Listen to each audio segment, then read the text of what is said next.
안녕하세요. 반갑습니다. 홍해걸 쇼 홍해걸입니다. 의학이 즐겁다라는 모토로 한 주간에 있었던 여러 가지 저희가 취재한 뒷이야기 여러분들께 좀 들려드리고 또 여러분들 궁금증 또 해결해 드리는 소통의 시간입니다. 원래는 이제 매주 목요일 날 찾아뵈야 하는데 제가 3주 만에 여러분 찾아뵙습니다. 아시는 분 계시겠지만 제가 출장 때문에 스위스를 갔습니다. 네, 놀러 간 것도 좀 있지만 거기서 비타푸드라고 세계에서 가장 큰 박람회가 있었습니다. 그래서 그런 쪽 일을 좀 취재하면서 좀 솔직히 말씀드리면 약간 좀 놀고 그러려고 갔는데요. 오랜만에 찾아뵌 건 여러분 좀 양해 부탁드리고요. 많은 일이 있었네요. 3주 동안에. 출장도 있었지만은 제가 그 KBS 일대백에 출연한 거 아세요? 저 집사람하고. 네. 그 나가갖고 7단계에서 떨어지긴 했습니다만 재밌었습니다. 네. 그런데 문제는 그냥 댓글들이 네, 보실까요? 네. 막 많이 달렸다는 얘기예요. 여기는 우리 스태프들이 좀 뭐 홍해걸 나이 들어도 진짜 멋진 남자 이거 이렇게 좋은 선풀들만 달았는데 사실은 이건 팩트가 아닙니다. 솔직히 말씀드리면 뭐 좋았다라는 의견이 하나라면 거의 9개가 악플. 특히 일방적으로 저희 집사람을 그렇게 혼내시더라고요. 50 넘은 여자가 왜 이렇게 방방 뜨냐. 혼자 예쁜 척한다. 너무 나댄다. 아이고 그래갖고 예.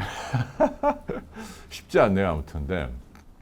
그 집사람이 일대백에서 좀 나댄 게 맞아요. 네. 그리고 일대백뿐 아니라 저희 비욘디에도 사실은 좀 요새 출연이 뜸한 이유가 그 좀 안 좋게 보는 분들이 제법 많으시더라고요. 너무 설치고 말을 끊고 불량 욕심이 많아서 산만해서 도저히 못 보겠다. 뭐 이런 비판 글들이 워낙 많아서 좀 의기소침해 있습니다. 그런데 여러분께 좀 양해 말씀 구할게요. 갱년기잖아요. 50대면 여자들이 좀 그런 면이 있다는 얘기죠.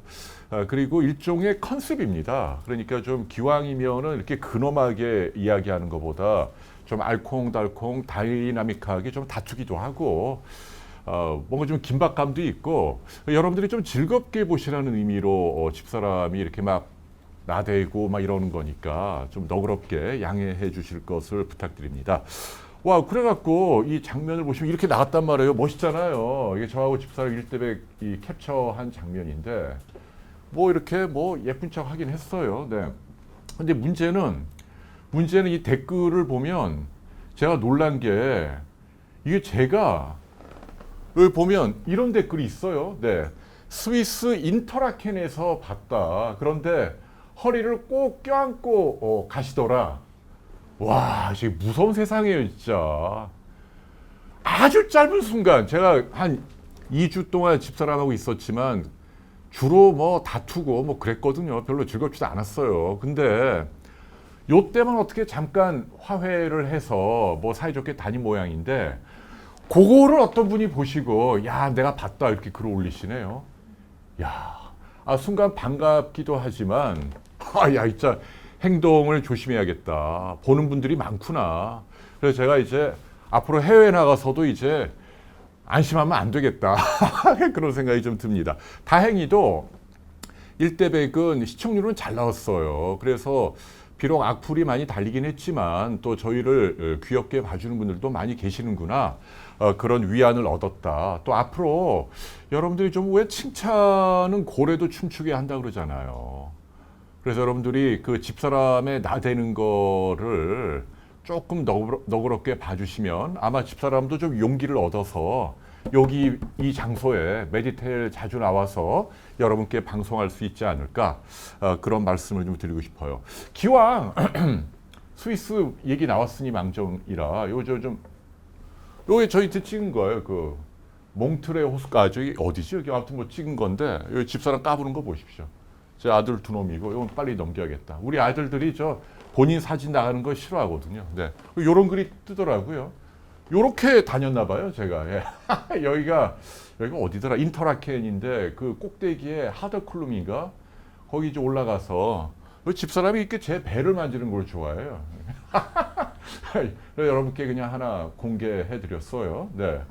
아, 요거는 저 혼자 이제 그 루체른인가 가니까 빈사의 사자상이라고요. 요 유명한 관광지인데 여기 가서 찍었죠. 요건 뭐냐면 이제 그 스위스 사람들이 이 땅이 척박하니까 농사를 못 짓고 그래서 그 옛날에는 이분들이 용병으로 먹고 살았대요. 돈을 받고 이제 뭐 프랑스나 뭐 어디 가서 이렇게 보초 서고 뭐 이런 거 했는데 루이 16세가 프랑스 대혁명 때 목잘려 죽잖아요. 그런데 그때 밀란이 일어났을 때 이 궁정을 지키던 그 신하들은 다 도망가고 유일하게 남아서 끝까지 충성해서 다 죽었대요. 이 스위스 용병들이. 대단하지 않아요? 뭐 가족도 아니고 혈연도 아니고 신화 관계도 아니고 그냥 돈을 주고 받은 거래 관계인데 대단해. 그래 다 죽어서 이 사자가 그때 죽었던 스위스 용병을 상징하는 죽어가는 사자, 화살 맞고 그런 조각이 있더라고요. 그래서 제가 상당히 감동을 받았어요. 아, 이게 진짜 뭉클하더라고요. 왜 그런 얘기 있잖아요. 남자는 자기를 알아주는 사람을 위해서 죽는다. 이게 정말 굉장히 감동적이라 여러분도 혹시 스위스 가시면 여기 한번 가보시라 라는 추천을 해드리고 싶어요. 죄송해요. 저 혼자 스위스 가서 그냥 놀러 간 거 자랑해서요. 근데 너무 비난하지 마십시오. 제가 지금 나이가 한국 나이로 53인데 제가 이 스위스 처음 가본 거예요. 집사람도. 네. 그러니까 여러분들 너무 비난하지 마시고. 와우. 자, 그래서 이제 한 번 더 보여드려요. 네. 여기 이게 집사람하고 찍은 거. 인터라켄 좋더라고요. 우리 집사람이 천식이 있거든요. 그래서 지금 매일 뿌리고 약 먹고 하는데 근데 희한하게 스위스 2주 동안은 전혀 기침을 하지 않았다. 약도 안 먹었다. 공기가 너무 좋은 거예요. 그래갖고 제가 안타깝더라고요. 왜 우리나라는 이 미세먼지에 시달리고 천식 환자가 한국에서는 그냥 기침하고 그러는데 여기만 가니까 약을 먹지 않아도 건강하게 지낼 수 있을까. 그래서 알아보니까 스위스가 상당히 환경을 지키기 위한 노력들이 철저하더라고요. 그거 아세요? 스위스는요. 그 소음 규제가 아주 엄격하더라고요. 일요일 날에는 세차도 안 합니다. 잔디도 못 깎아요. 일요일 날은 다 쉬어야 하니까 떠들지 말라. 그리고 평일 날에도 밤 10시 이후에는 위아래 간에 시끄러운 소리 못 내도록 돼 있고 이게 소음을 통제하는 게 아주 엄격하고 플라스틱을 비롯한 그 환경을 오염시킬 수 있는 물질들 많잖아요. 그거를 회수하는 비율이 전 세계 1등이다. 그리고 모든 차가 가다가 딱 잠깐이라도 신호 정지하면 시동이 저절로 꺼져서 공회전이 안 되도록 대단합니다.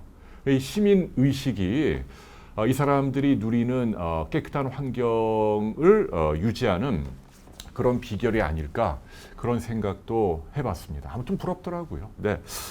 와우, 죄송해요. 네, 3주 만에 찾아뵙는데 이게 너무 잘. 예.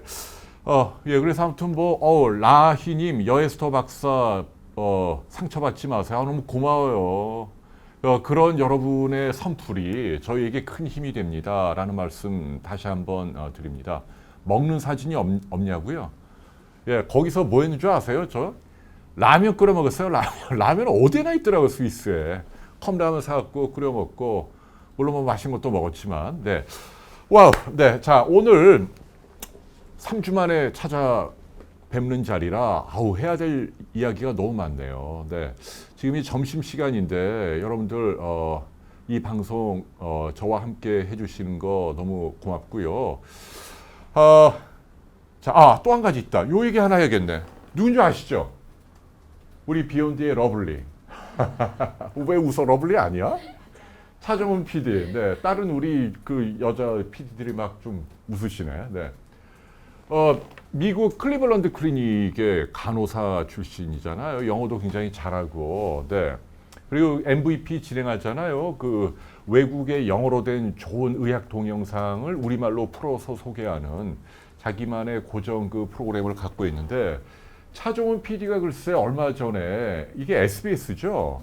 로맨스 패키지라는 그 신설 프로그램에 나왔어요. 나왔는데 이제 그게 이제 선남 선녀들이 모여갖고 데이트하고 뭐 이렇게 뭐 커플로 성사시키고 뭐 그런 프로그램인데 이걸 제가 왜 소개하냐면 바로 어제 출연을 했는데 거기에서 차종훈 씨가 연하의 스케이팅, 스피드 스케이팅 맞죠? 선수. 오, 잘생겼어요. 해갖고 어디 뭐 제주도 감귤밭에서 뭐 데이트하는 장면이 나왔는데 이 장면이 최고 시청률을 보였다. 그래서 최고의 1분으로 수상이 되는 영광을 차지했다. 시청률이 4%를 넘어갔다 그러네요. 그래서 자랑도 할 겸 여러분께 잠깐 보여드렸습니다. 속된 말로 이제 비욘디가 제가 스위스 가고 그래도 이렇게 잘 나가고 있다. 그 얘기를 좀 하는 겁니다. 여러분들 저나 집사람뿐 아니라 차종훈 씨도 좀 많이 좀 응원해 주십시오. 라는 말씀 드렸어요. 네. 아이고 이거 자랑 뒷단에. 자, 어떤 일이 있었냐. 예. 아스피린이 화제가 됐다. 그 얘기 좀 해드리고 싶어요. 네, 3주 전에 저희가 아스피린이 여러 가지 심장병 예방 효과뿐 아니라 항암 작용도 공식적으로 좀 인정을 받고 있어서 우리가 선용할 가치가 있는데 놀랍게도 진통소염제 목적으로 나오는 500mg 바이엘 아스피린이 지금 2년 가까이 되고 있는데 아직도 우리나라만 시판이 안 되고 있다. 왜 이렇게 터무니없는 일이 있느냐라는 걸 제가 이 자리에서 공식 제기했는데 놀랍게도 3주 만에 제가 영상을 2개를 만들었거든요. 이제 하나는 이 홍쇼에서 했고 요 영상은 하도 비판들이 많아서 일부 의료계이긴 합니다만은 그런 비판에 대한 제 입장이나 또 다른 궁금증을 해결하기 위해서 이건 스위스 현지에서 제가 호텔 안에서 찍었어요.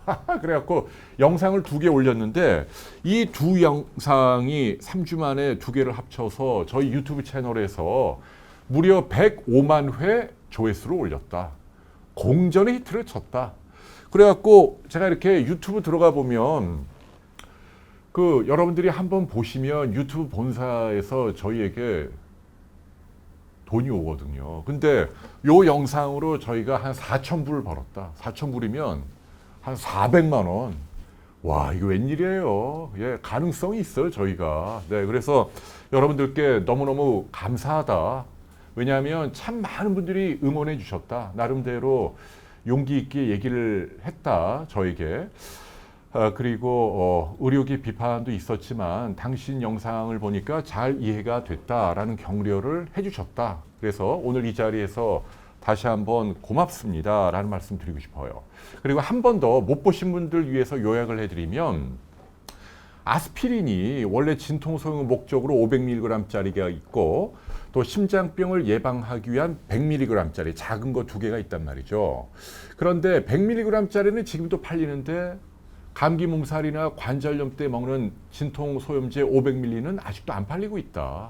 그게 안타깝다라는 이야기를 제가 해드린 거고 놀랍게도 아스피린이 이 혈전 생성을 억제해서 심장병이나 중풍을 예방하는 것뿐 아니라 항암 효과도 있다. 이 몇 년 전에 제기가 되면서 제가 처음으로 한 5, 6년 전에 영상을 하나 찍었는데 이게 그동안에 뒷받침하는 많은 후속 연구들이 나와서 급기야는 이제 가이드라인까지 등장했다.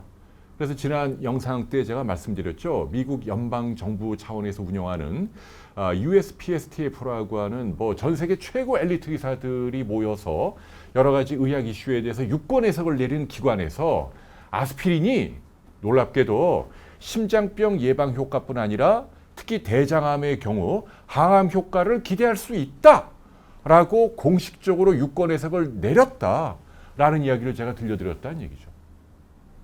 그래서 기왕이면 우리가 뭐 감기 몸살뿐 아니라 뭐 어디 관절이 아플 때에도 뭐 몇 주 또는 뭐 몇 달 먹거든요.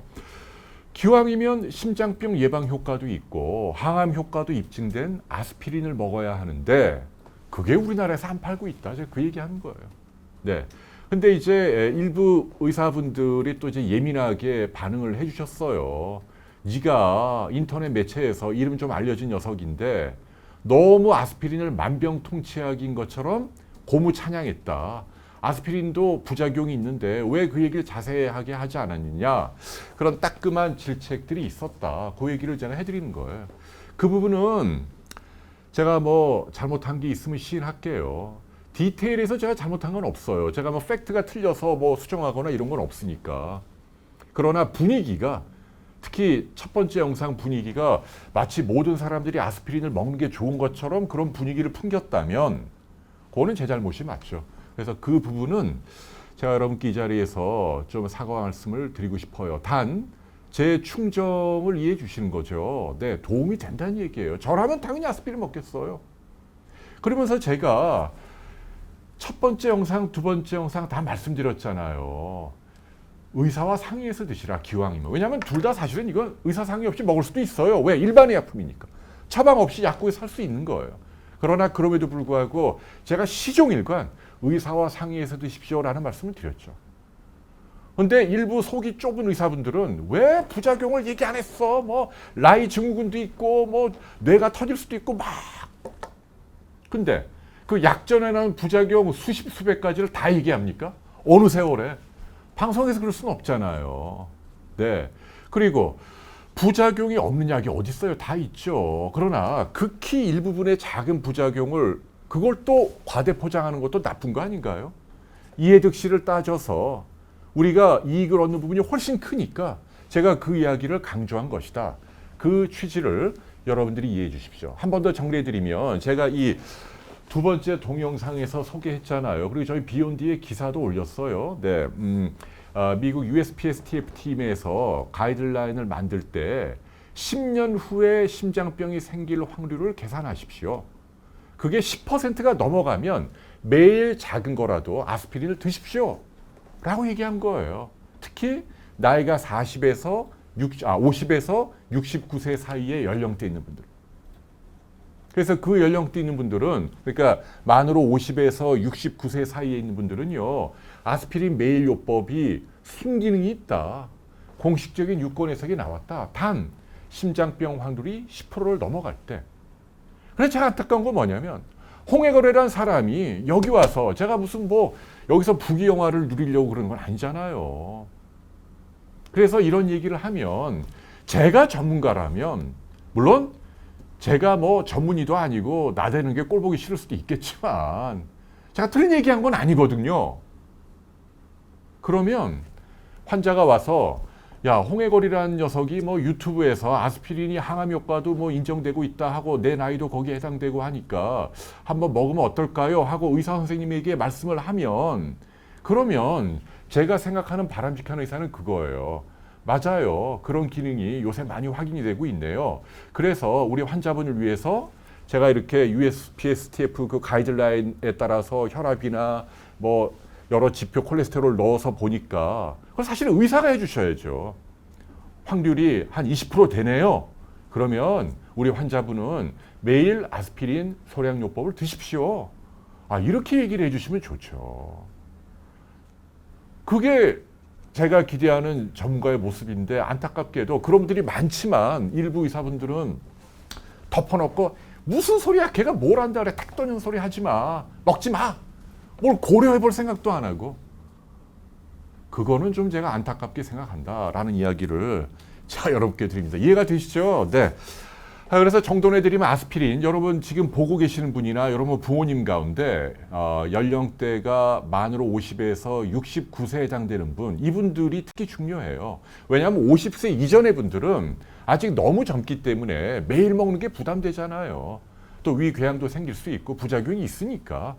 그거보다는 뭐 운동이라든지 다른 걸로 심장병이나 뭐 암 예방하는 게 좋다, 그 얘기고요.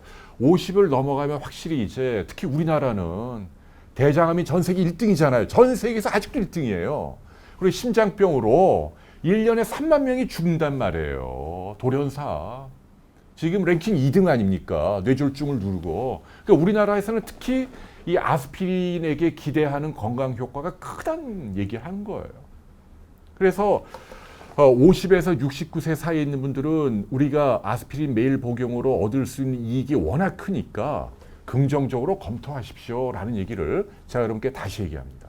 자세한 사항은 이 영상을 참조하시거나 저희 비욘드에 또 기사가 다 있어요. 계산기도 저희가 다 번역해서 올려놓은 게 있거든요. 그거 참고하시면 여러분들 힘으로도 내가 10년 후에 심장병에 걸릴 확률이 몇 %인지 여러분도 하실 수 있다.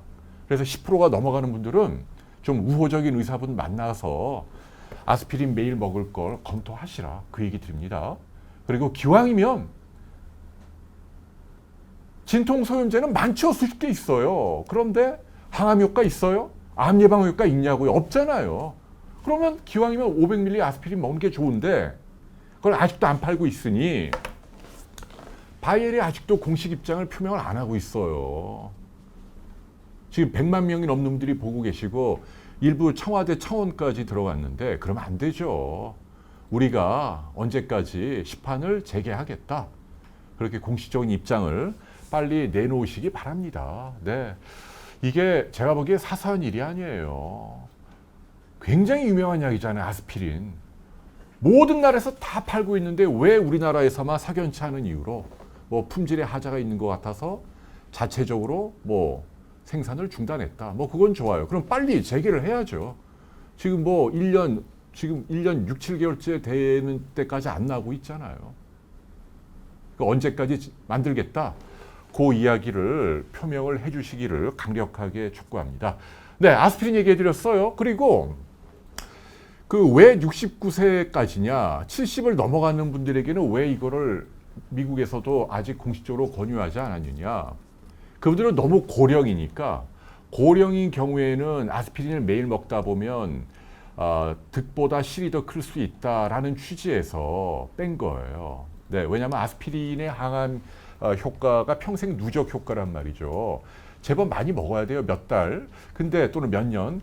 근데 이제 연령이 많은 분들은 이제 기대 여명이 짧기 때문에 아스피린을 먹으면서 쌓이는 그 이익보다도 단기간에 생기는 부작용이 더 클 수 있기 때문에 그렇게 가이드라인이 설정된 거다. 그러면 그런 분들은 어떻게 하느냐? 오메가3 드세요. 네. 오메가3는 식품이잖아요. 등푸른 생선의 기름이잖아요.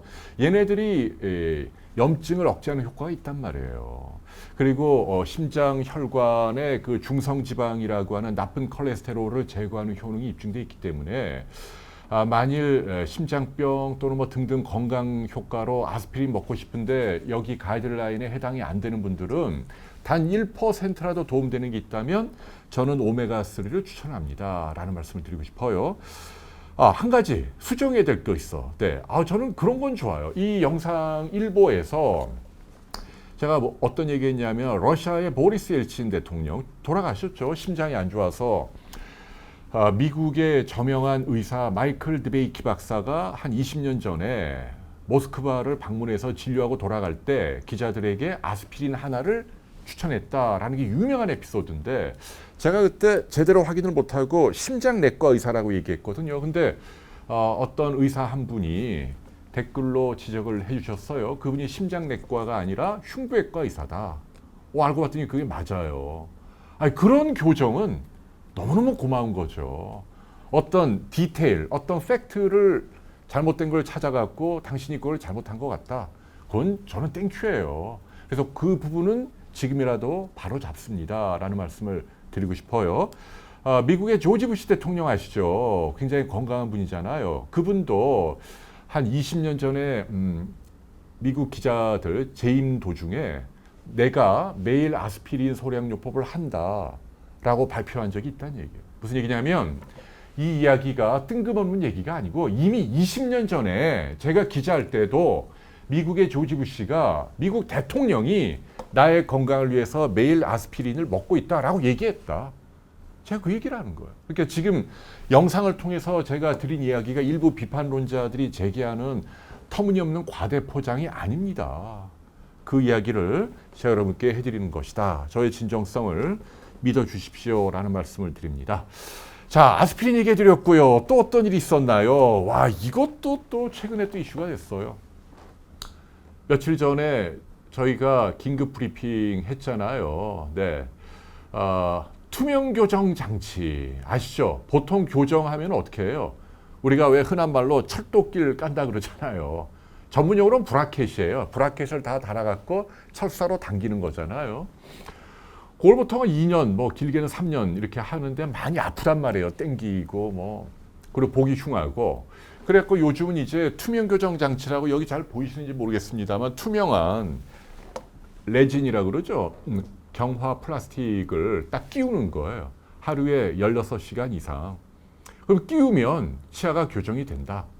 요걸 이제 맞춤형으로 환자 치아가 비뚤어진 상태를 측정한 다음 원래 원칙은 이 플라스틱 장치를 3D 프린팅 기법으로 다 맞춤형으로 제작한다 그러네요.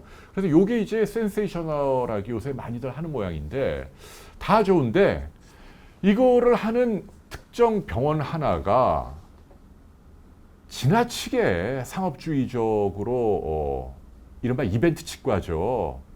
막 온라인에 연예인 동원해서 막 PR하고 이벤트 걸어갖고 싸게 해준다 환자를 모아갖고 대규모로 하다가 결과가 나쁘게 나오니까 환자들이 막 불만을 제기하고 수백 명이 그러니까 이 병원이 문을 닫았다는 얘기예요. 세상에 무책임하죠. 갑자기 문을 닫아. 그래갖고 환자들이 열받으니까 집단 소송을 제기했다. 이게 여러분도 알다시피 며칠 전에 막 뉴스에 나왔잖아요. 그래 JTBC 뉴스 보니까 뭐 어떤 분은 젊은 분인데 이거 하고 난 다음에 더 삐뚤어져 갖고 세상에 면발을 이걸 끊지를 못한다. 말이 됩니까? 그래갖고 호소하는 장면이 나왔잖아요. 그래서 바로 다음 날 저희가 쉬지를 못해요. 아무튼 뭐 왜냐하면 아무튼 저 그때 스위스 다녀온 지 뭐 하루밖에 안 됐는데 뭐 이런 이슈가 생기니까 해야죠. 뭐 그래갖고 긴급하게 또 저희를 도와주시는 우리 비욘디 치과의 어떤 유성훈 선생님 통해서 요 집단 소송을 제기한 오킴스 법률사무소의 김용범 변호사님을 인터뷰를 했잖아요. 네, 이분도 참 대단해. 치과 의사래요. 예. 치과 의사인데 뜻한 바 있어 이제 변호사를 하는데 이번 이 집단 소송은 이제 법률사무소가 돈을 벌기 위해서가 아니고 공익적인 목적으로 하자. 그랬더니 뭐 그 당시만 해도 250명이나 이 집단 소송에 참여했다라는 얘기예요. 그래서 저희가 이분과 인터뷰를 통해서 이른바 이벤트 치과의 문제점을 여러분께 쭉 말씀드렸잖아요. 한 번 더 정리해 드릴게요. 알고 봤더니 여러 가지 문제가 있더라고요. 제가 실명을 못 밝히는 건 여러분께 양해를 구할게요. 그게 법에 저촉이 되기 때문에 알지만 말씀을 못 드리고 첫 번째 문제는 이른바 의사의 과거 이력을 환자들이 좀 알 권리가 있다. 저는 그렇게 생각을 해요. 미국은요, 의사들이 시험을 봅니다. 한 번 보는 게 아니고, 네, 정기적으로 이 의사가 뭐 최신 의학 기술을 제대로 갖추고 실력을 제대로 유지하고 있는지 면허를 계속 갱신을 해요. 우리나라는 그렇게 하지는 않잖아요. 제가 91년 2월에 의사면허 4만 뭐 80 몇 번인가? 4만 84번인가? 제 의사면허예요. 91년이면 얼마나 됐죠? 지금 27년이네. 그러니까 한 30년 전에 제가 의사면허를 땄는데 제가 평생 갖고 있는 거예요, 저는. 제가 맹장 수술도 할 수 있고 내시경도 할 수 있고 피부과 레이저도 할 수 있어요, 제가 법적으로. 네. 합법이란 얘기입니다. 사실 말이 안 되는 얘기죠. 제가 지금 다 까먹었는데. 요는 뭐냐면 미국처럼 그렇게 뭐 주기적으로 의사시험을 다시 뭐 보고 뭐 그것까지는 아니라 하더라도 의사들이 또 의사들 가운데 개성이 있죠. 뭐 개성도 존중합니다. 그런데 100명의 의사 가운데 만일 99명이 어떤 한 의사에 대해서 야, 그래 당신은 이런 치료는 좀 심하잖아 라고 손가락질한다면 이해가 되시죠? 100명 가운데 한 90명이 비난하면 또 모르겠어. 근데 99명이 다 비난하는 거라면 그건 문제가 있는 거예요. 그렇잖아요. 그런 의사는 의사협회 차원에서라도 자정해야 해야죠. 그런 진료를 못하게 하고, 예를 들면 검증 안 된 그런 치료 말이죠. 근데 우리나라는 그런 게 굉장히 아쉽다라는 얘기를 해드리는 거예요. 이력이 왜 중요합니까? 옛날에 그 신해철 씨 수술을 집도한 의사도 계속 언론에서 문제를 제기하잖아요. 우리가 무슨 뭐 누구나 사람이 뭐 살면서 과거에 뭐 잘못할 수도 있죠. 그렇다고 해서 뭐 그 사람 과거를 다 잊잡듯이 뭐 언론에 공개하고 뭐 그럴 수는 없지만, 그러나 의사는 직업 윤리가 있는 거고, 그런 부분에서 뭔가 범죄에 가까운 일이 있으면 환자는 걸 알 권리가 있다는 얘기입니다. 놀랍게도 이번에 문제가 된 이 치과의 원장이 수십억 원의 탈세로 원래 하던 병원을 폐업한 그런 사례가 있었다. 예.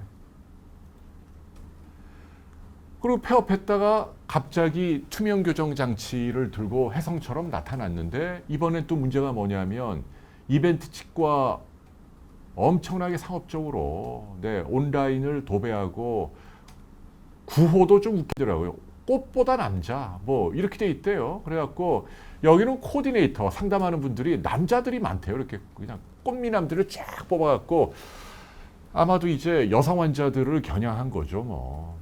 그래갖고 교정 치료를 받으러 오면 싸게 해줄 테니 오시오 해서 이렇게 이런저런 치료를 유도했는데, 문제는 이걸 과잉 진료를 했다. 저희가 취재해 보니까. 왜? 이 투명 교정 장치는요, 모든 교정에 다 쓸 수 있는 게 아니에요. 마일드한 교정. 많은 의사들이 그렇게 표현하더라고요. 약간 삐뚤어진 거, 이런 거에 도움이 되지만, 저처럼 이렇게 단지가 이렇게 심하게 난 경우 이게 도움이 안 된다는 얘기예요. 특히 치아를 뽑아서 교정해야 할 정도로 부종 교합이 심하다.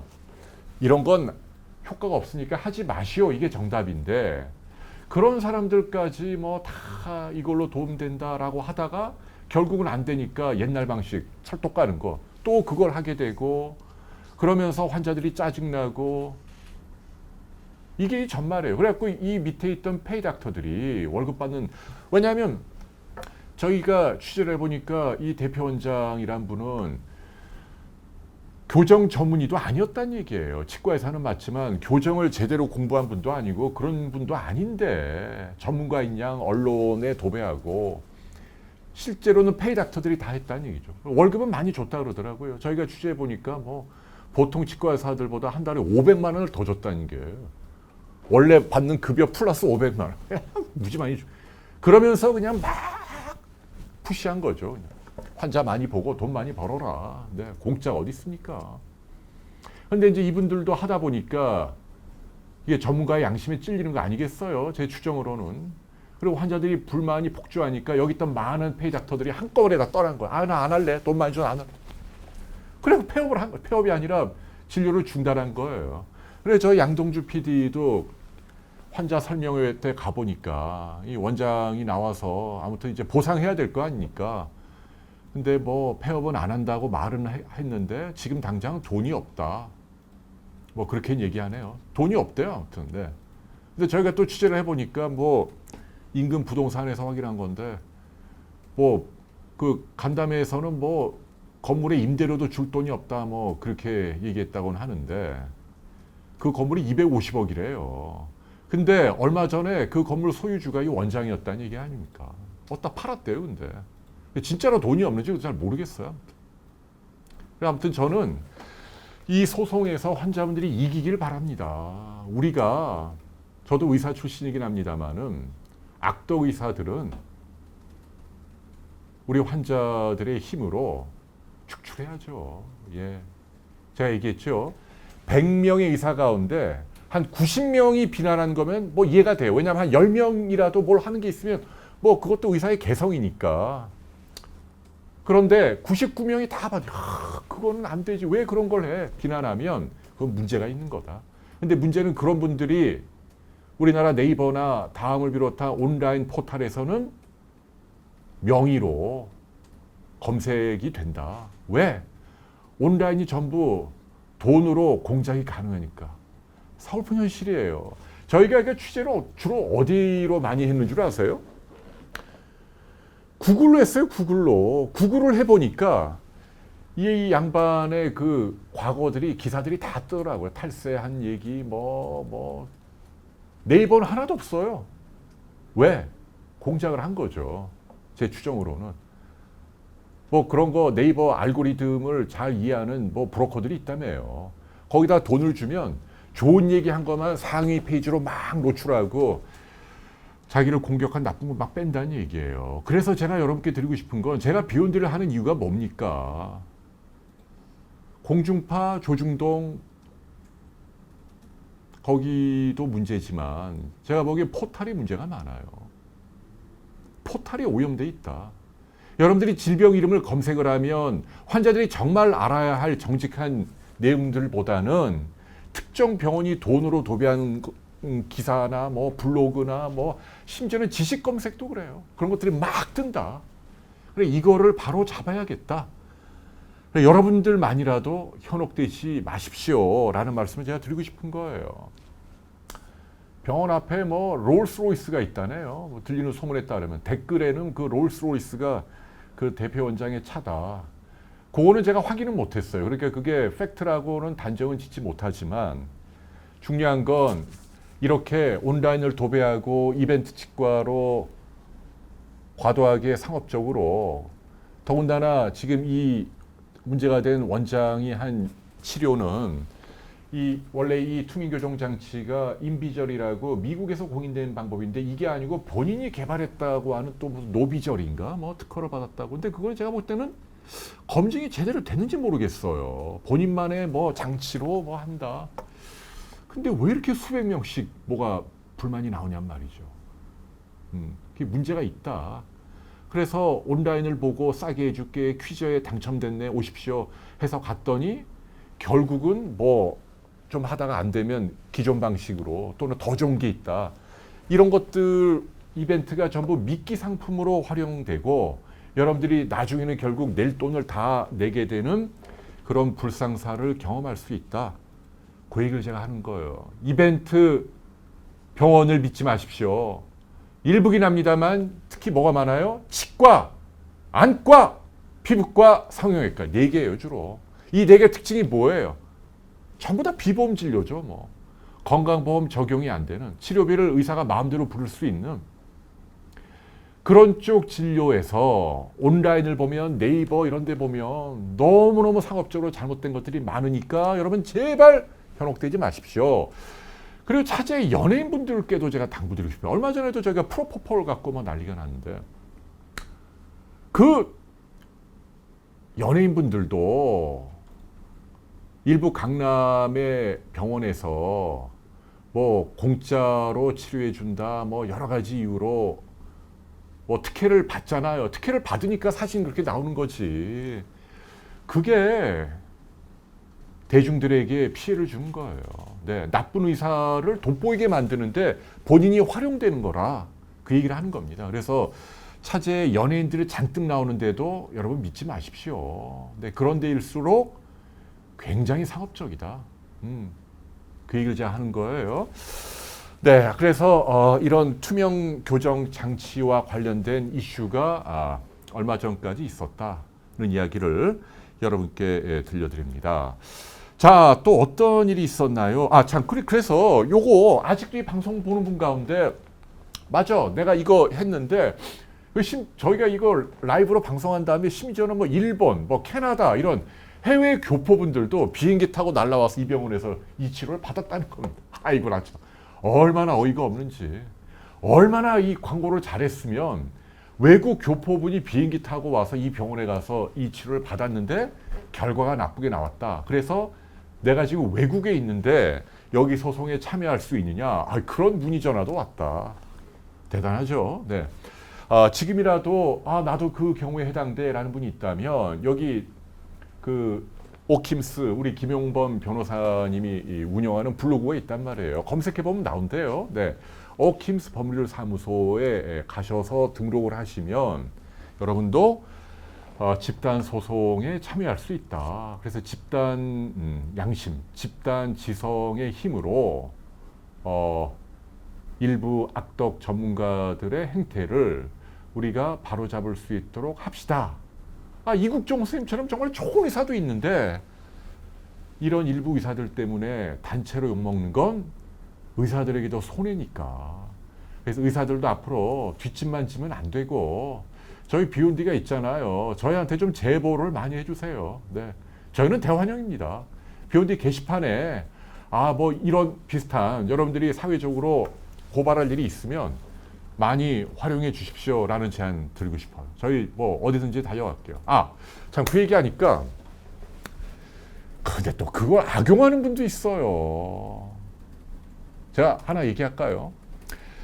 제가 기자하던 시절에 어떤 분이 제보를 했어요. 모 병원에서 치료받다가 뭐 하지 마비가 왔다.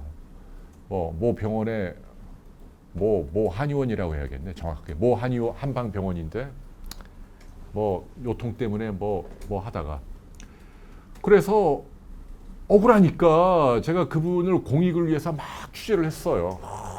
뭐 과잉 진료한 사례에 근거가 있는지 왜 이렇게 하지마비가 왔는지 한 일주일을 정말 열심히 취재해서 지명까지 다 잡았거든요. 이제 사회면에 딱 이렇게 내려고 하는데 세상에 제가 무슨 얘기하려는 줄 알아요? 그 보호자란 분이 저한테 전화가 찍 오는 거예요. 그거 절대 내면 안 된다는 거예요. 절대. 아니 무슨 얘기예요?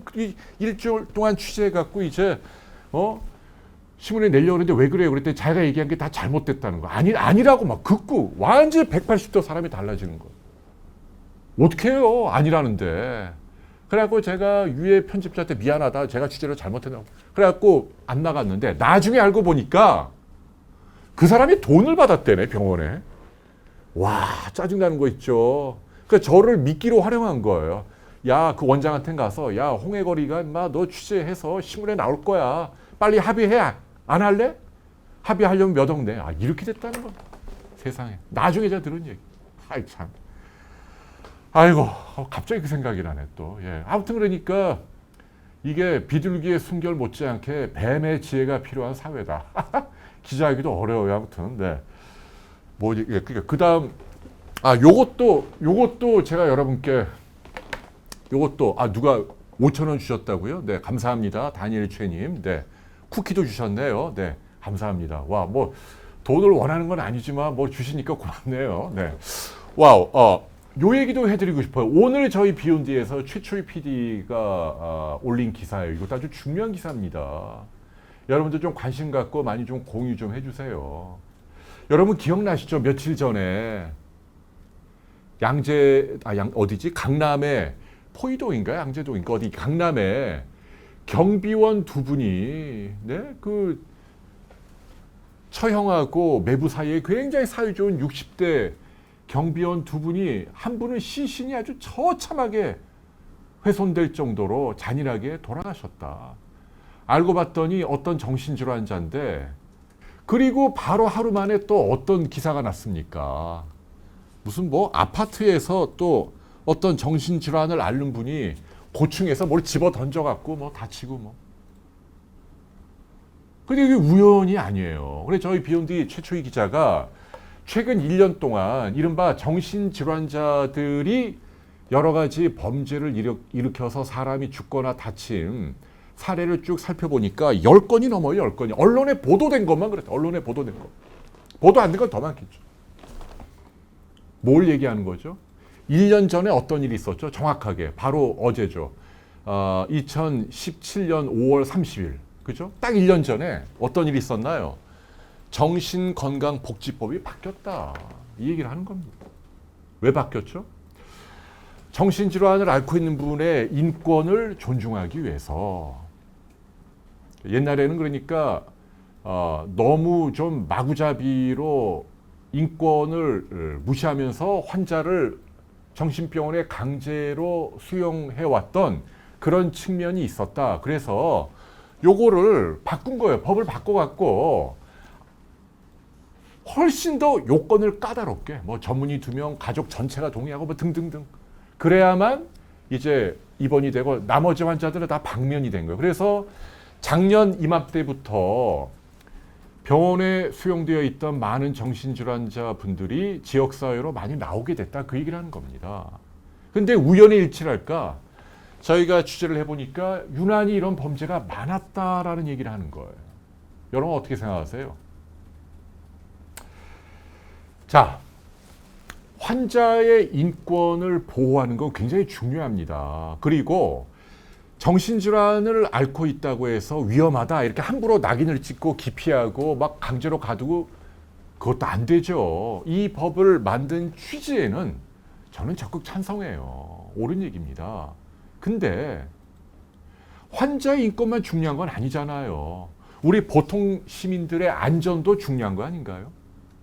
자, 제가 어떤 얘기를 드리냐면 몇 달 전에, 아니 작년인가? 예, 몇 달 전에 여러분들 부산 해운대에서 광란의 질주, 그것도 저희 비욘디가 특종 보도한 건데요. 어떤 분이 해운대에서 그냥 차를 마구잡이로 운전해갖고 4명이가 죽었잖아요. 무슨 날벼락입니까? 근데 저희가 그 운전자가 뇌전증일 가능성이 높다라고 최초로 특종 보도를 했단 말이에요.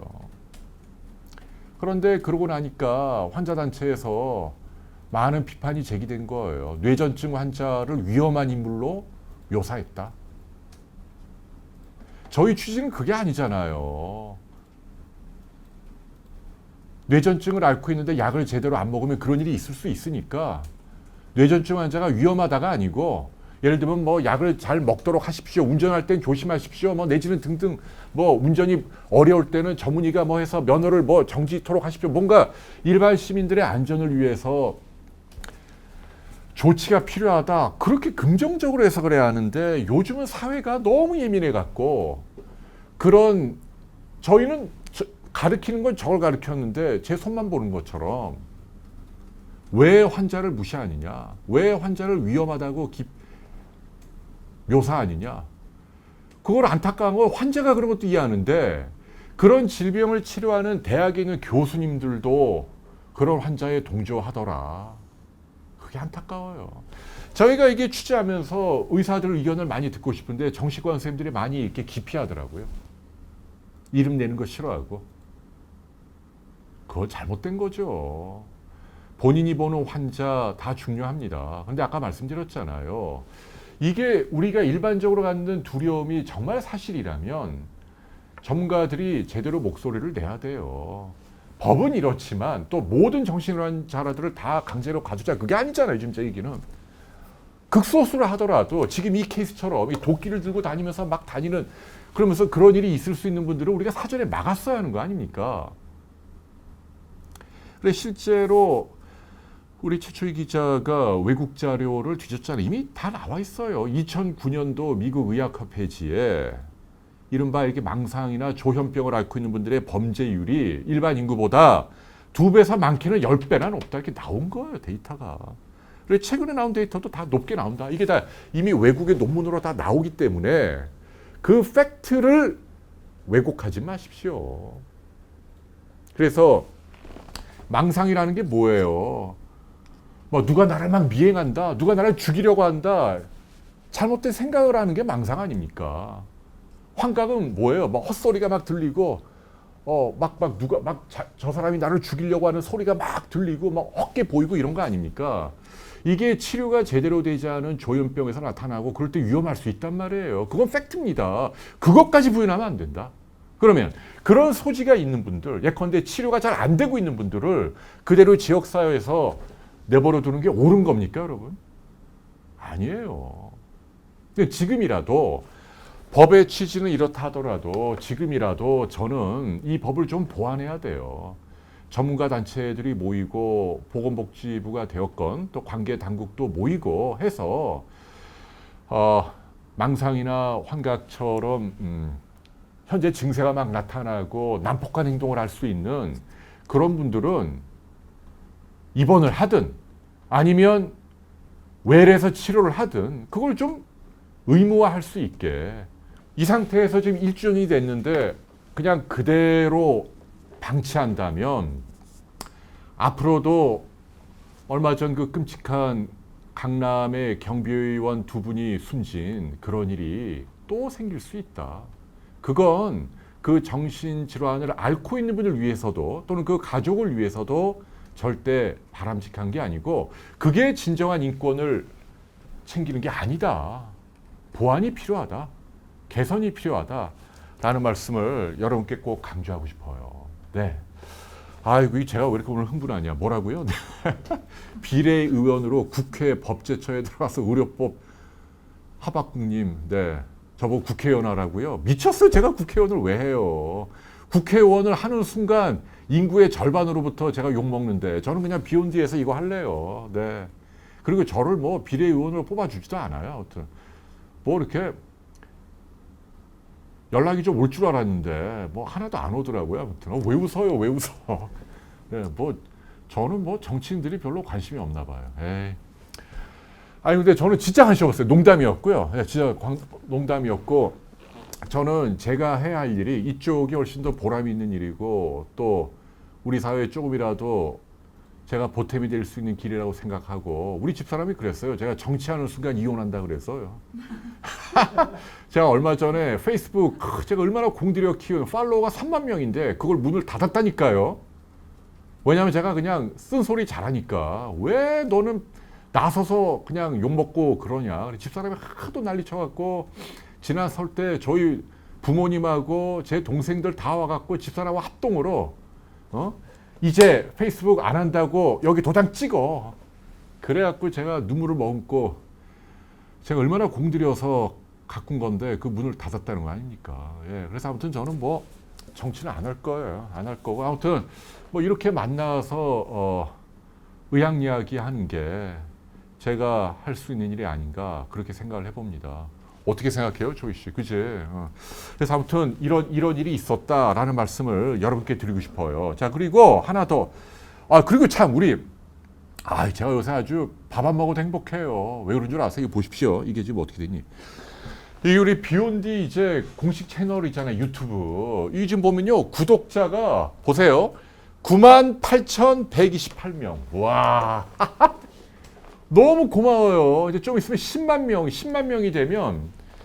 명이 되면 이게 이제 뭐더라? 그 실버 채널인가? 격이 달라지는 거예요, 저희가 이제. 그래서 이 모든 것들이 정말 여러분들의 도움 덕분이다. 너무너무 기분이 좋아요. 여러분들이 알아봐 주시는구나. 근데 요게 용태 씨 이게 언제 자기가 올 때가 몇만 명이었지? 제가 올 때 3만. 그러니까 자기가 작년 언제 왔어요? 작년 9월 달에. 작년 9월 달에 3만 명인데 지금 아직 1년도 안 됐는데 트리플로 성장했다. 참 고맙다. 여러분들이 저희들에게 큰 힘이 되고 있다라는 그런 고마움을 이 자리에서 전하고 싶어요. 예. 저희는 저나 아니면 비욘디 모든 팀들이 뿌듯함이 있어요. 그러니까 뭐냐면 뭔지 모르지만 좋은 일을 한다는 뿌듯함이 있는데 그동안에 사람들이 잘 알아봐 주지 않으시다가 최근에 이렇게 많은 분들이 좋아해 주시니까 참 용기를 얻고 있다. 그래서 앞으로도 더 신나게 일을 할 수 있을 것 같다라는 말씀을 드리고 싶어요. 그래서 잘 알고 있습니다. 더 겸손해야 한다는 거, 불편부당하게 또 상업주의에 흔들리거나 오염되지 않고 정직한 의학 정보를 알려드리고 저희 비욘디를 통해서 그죠? 비욘디 땅이 굳고 무지개가 뜨듯이 우리나라 사람들이 더 오래 살고 더 건강해진다면 저희들의 큰 보람이다. 그 말씀 드리고 싶어요. 그래서 여러분들 많이 더 응원해 주십시오. 아시죠? 구독이 사랑이다. 뭐 그 얘기 하대요. 저도 한마디 똑같이 한번 해봤어요. 네. 그리고 저희 홈페이지도 있잖아요. 저희 또 이 홈페이지 여기는 이제 커뮤니티로 이제 비욘디를 도와주시는 양심 의사들 실력 있는 많은 분들이 그죠? 여기 뭐 1000만 블로거도 계시고 장학 MBC 장학 퀴즈 기장원도 계시고 대학 입학 시험 전국 수석도 계시고 또 MBC 작곡 왕도 계시고 다양한 경력의 훌륭한 의사분들이 많이 모여서 여러분들이 물어보시면 Q&A를 해드리고 있다. 참 저는 이분들이 고마워요. 그리고 제가 정말 좋은 분들을 모셨다고 자부하고 이분들 많이 또 격려해 주시면 저에게 또 큰 힘이 되겠습니다. 라는 말씀 드리고 싶어요. 아이고 시간이 하나만 더 말씀드릴 건데 오늘 자랑만 하다 하네. 이거 우리 이게 뭐냐면요. 이것도 좀 응원해 주세요. 이게 저희가 새롭게 시도한 맥콩이라는 시리즈예요. 맥콩. 줄임말인데요. 메디칼 꽁트입니다. 그래서 저희가 일종의 뭐 웹드라마예요. 그래서 저희 팀이 좀 어설프지만 아마추어끼리 모여갖고 드라마를 만들거든요. 그래서 이제 의학 지식이 좀 딱딱하고 재미없고 그렇잖아요. 근데 이거를 어떻게 하면 좀 사람들에게, 저희 모토가 의학이 즐겁다거든요. 가능하면 좀 즐겁게 해보자라는 취지로 이 연기자들을 뭐 연예인들을 동원하는 게 아니고 저희가 출연료를 못 드리죠. 대신 저의 이런 취지에 동참하는 의사분들이 참여해서 연기를 하는 거예요. 연기를. 그래서 초창기를 저 혼자 하거나 아니면 저하고 집사람하고 연기하거나 하다가 드디어 이제 어제 올린 영상이에요. 이게 새 환자, 진상 환자. 동네 의원 살리기 차원에서 이분들이 또 진상 환자들 아주 극소수의 사례를 패러디한 거예요. 이제 좀 있으면 이제 악덕 의사 시리즈가 나가요. 또. 근데 요거를 갖다가 이제 저하고 우리 차종훈 PD하고 이상훈 선생님 혹시 아시나요? 우리 BOD 도와주는 멘토죠. 이비인후과 멘토. 이 양반 연기 너무 잘해요. 능청스럽게. 그래갖고 한번 보세요. 이게 몇 분짜리지? 5분짜리인가? 네. 8분인가요? 영상인데 우리 김용태 PD가 메가폰을 잡고 찍었는데 이거 너무 재밌어요. 여러분들 좀 많이 응원해 주십시오. 저희 집사람이 어제 아주 안 좋은 일이 있었거든요. 그래갖고 그냥 계속 징징거리고 뭐 우울해하고 그러다가 제가 만든 요거를 보고 너무너무 파한돼서 하고 웃고 한 10번을 넘게 보더라고요. 그러면서 우리 집사람이 제가 하는 일을 좀 돕거든요. 이제 여기 비욘디 운영의 한 절반을 집사람이 지원을 해요. 네, 그런데 자기도 보람을 많이 느꼈다. 그 얘기를 하더라고요. 그래서 여러분들 저희가 이렇게 진행하고 있는 메디칼 꽁트, 이거는 이제 대한민국 방송사상 최초의 시도예요. 의사들이 어디 건방지게 연기의 시도를 하느냐. 어설프죠. 그러나 저는 많은 국민들이 취지를 이해해 주시라고 믿어요. 연기는 비록 못하지만 선의가 있잖아요. 뭔가 좀 재밌게 알려드리고 싶어서. 뭔가 의학 정보가 있는데 지난번 방송도 무슨 혼전 성병 검사거든요. 그래서 제가 이제 집사람하고 결혼하기 전에 성병 검사를 했더니 뭐 파필로마 바이러스가 나와갖고 집사람이 빰 때리고 결혼 취소해요. 뭐 이런 거 하나 만들고 또 처음에는 뭐 만들었더라? 또 뭐 수능 시험 때 어떻게 하면 긴장하지 않고 시험을 잘 볼 수 있나 뭐 이런 것도 이제 연기로 보여드렸단 말이에요. 제가 학생복을 입고.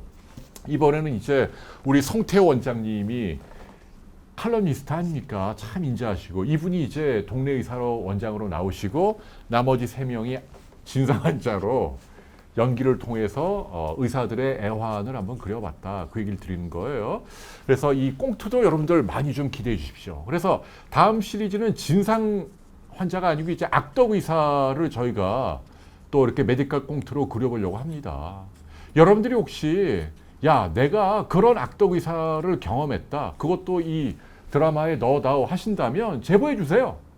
비욘디에 보시면 비욘디 저희 게시판 있잖아요. 여기 보시면 이 게시판이라는 게 있어. 이거 어떻게 작게 합니까? 이거 갑자기 커지냐? 미치겠네 이거. 이거 어떻게 하지? 여기 보시면 여기 상단에 보면 게시판이 있어요.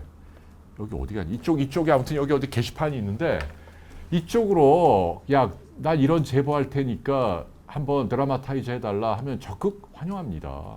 그래 좋은 아이디어를 주신 분은 그분 아이디어가 진짜 좋았다 하면은 저희가 포상해 드릴게요. 뭐 제 책을 하나 써서 보내드리든지 뭐 하다못해 영양제나 아니면 뭐 쿠폰이라도. 그러니까 저희 게시판으로 또 많은 제보 의견 주십시오 라는 말씀을 드리십시오. 이제 시간이 됐고 여러분 이제 점심 드셔야 하니까 오늘 오랜만에 찾아뵙는 홍해걸쇼 마쳐야 할 것 같아요. 저는 이 시간 너무 행복합니다. 여러분 정말 감사하고 오늘은 보니까 미세먼지도 많지 않고 날이 아주 화창합니다. 식사하시고 산책도 하시고 요새 뭐 또 복잡하고 뭐 그렇지만 여러분들 행복한 하루 보내시길 빕니다. 저는 다음 주 목요일 날 또 찾아뵐게요. 감사합니다. 고맙습니다. 행복하세요.